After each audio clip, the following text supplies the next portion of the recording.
الحمدللہ، اللہ تعالیٰ کا لاکھ لاکھ شکر ہے کہ مالک الملک نے اپنی یاد کی توفیق اور موقع عطا فرمایا۔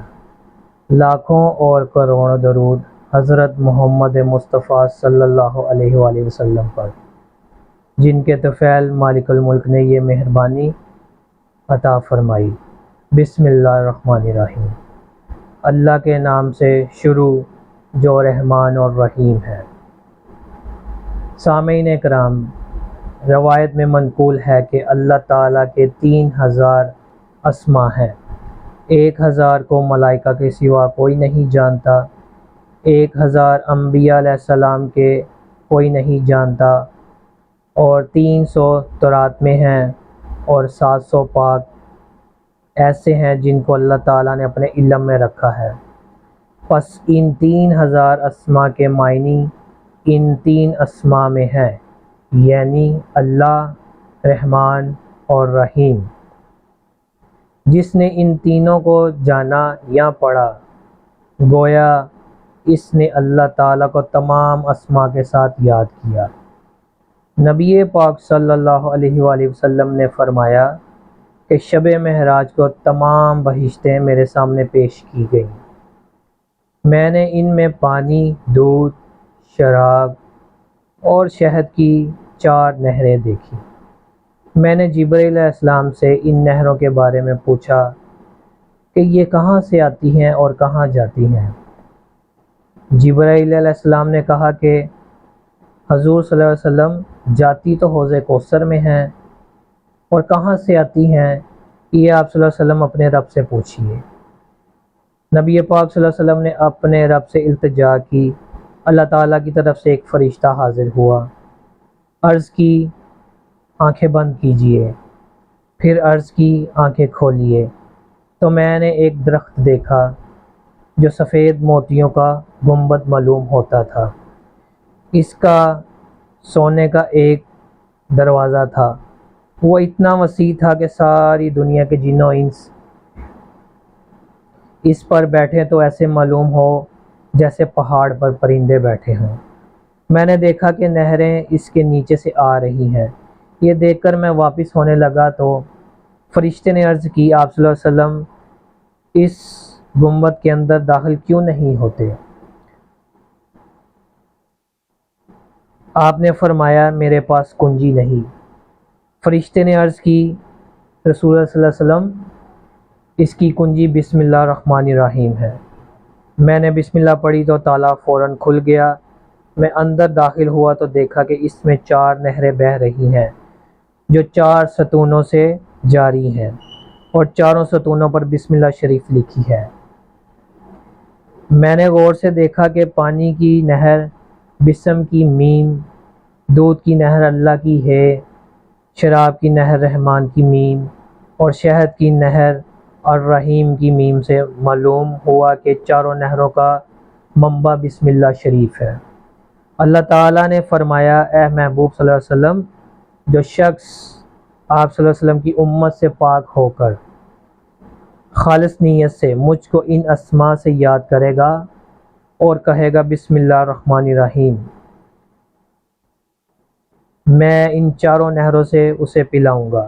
حدیث شریف میں ہے کہ جس نے وہ کاغذ جس پر بسم اللہ لکھی ہے اس کی تعظیم و تکریم کی، اللہ تعالیٰ کے نام کو دیکھ کر غبار کیچڑ سے زمین سے اٹھایا تو اللہ تعالیٰ کے نزدیک اس کا درجہ صدیقین جیسا ہوگا، اور اس کے والدین سے عذاب کو ختم کیا جائے گا اگرچہ وہ مشرک ہی کیوں نہ ہو۔ روم کے ایک بادشاہ نے حضرت عمر رضی اللہ عنہ سے بذریعہ خط جو چھوٹا بڑے کو لکھتا ہے عرض کی کہ مجھے سر میں درد ہے۔ حضرت عمر رضی اللہ عنہ نے اسے ایک ٹوپی بھجوائی۔ جب وہ اسے سر پر رکھتا تو درد تھم جاتا، اور جب اتارتا تو درد شروع ہو جاتا۔ وہ بڑا تعجب میں پڑا۔ جب ٹوپی کو کھولا تو دیکھا کہ اس میں ایک کاغذ ہے جس پر بسم اللہ شریف لکھی ہے۔ نبی پاک صلی اللہ علیہ وسلم نے فرمایا کہ مجھے قسم ہے اس ذات پاک کی جس کے قبضے میں میری جان ہے، کہ جبرائیل علیہ السلام قسم کھا کر میکائیل علیہ السلام سے اور وہ قسم کھا کر اسرافیل علیہ السلام سے، اور وہ قسم کھا کر اللہ تعالیٰ سے روایت کرتے ہیں کہ اللہ تعالیٰ فرماتا ہے کہ اے اسرافیل، مجھے اپنی عزت اور سخاوت کی قسم، جس نے ایک بار بسم اللہ شریف کو الحمد شریف کے ساتھ ملا کر پڑھا تو گواہ ہو جاؤ کہ میں نے اسے بخش دیا، اس کی تمام نیکیاں قبول فرمائی اور اس کے سب گناہ معاف فرما دیے، اور اس کی زبان کو ہرگز نہ جلاؤں گا، اور اس کا عذاب قبر، عذاب قیامت اور بڑے خوف سے نجات دوں گا، اور تمام انبیاء اولیاء کرام سے پہلے میرے حضور میں پہنچے گا۔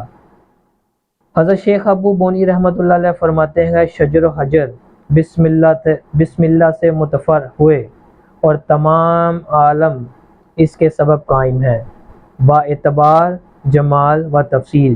یہی وجہ ہے کہ جو شخص اس کا ورد کرتا ہے، عالم علوی و منوی میں اس کی ہیبت چھا جاتی ہے۔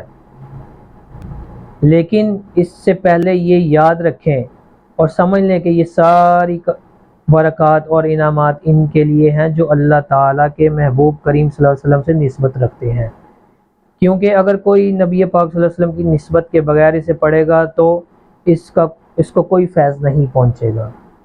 جس طرح کہ روزانہ کی زندگی میں مشاہدہ ہے، غیر مذہب اپنی تحقیق کے لیے پڑھتے ہیں، گستاخان رسول صلی اللہ علیہ وسلم نسبت کے بغیر پڑھتے ہیں، اور اسی طرح سیاہ دل رہتے ہیں۔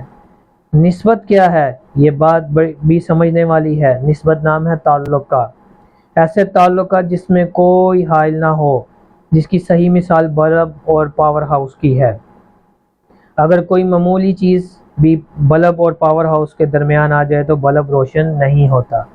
اللہ تعالیٰ نے حضور صلی اللہ علیہ وسلم کو سراج منیر بنا کر بھیجا، یعنی روشنی کرنے والا چراغ۔ روشنی چراغ سے وابستگی ہی سے حاصل ہو سکتی ہے، اور روشنی کے بغیر اندھیرا ہوتا ہے، جہاں قیاس، آرائیوں اور گمراہیوں کے بغیر کچھ حاصل نہیں ہوتا۔ زندگی کا مسافر شیطان اور نفس کے ظلموں کا شکار ہو جاتا ہے، بالکل اسی طرح جس طرح کوئی شخص اندھیرے کی بنا پر دیوار سے ٹکرا جائے، یا پھر گڑھے میں گر جائے، یا پھر کانٹوں سے الجھ جائے۔ سلامتی ایمان کے لیے حضور صلی اللہ علیہ وسلم سے بے لوث محبت بہت ضروری ہے۔ حضور صلی اللہ علیہ وسلم سے بھرپور فیضان روشنی ایمان کے بغیر حاصل نہیں ہو سکتی۔ یہ روشنی سراج منیر سے حاصل ہوتی ہے، اور سراج منیر حضرت محمد مصطفیٰ صلی اللہ علیہ وسلم کی ذات برکات سے ہے۔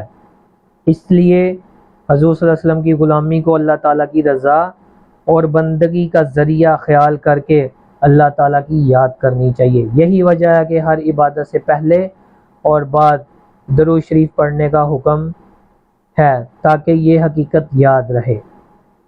اللہ حافظ۔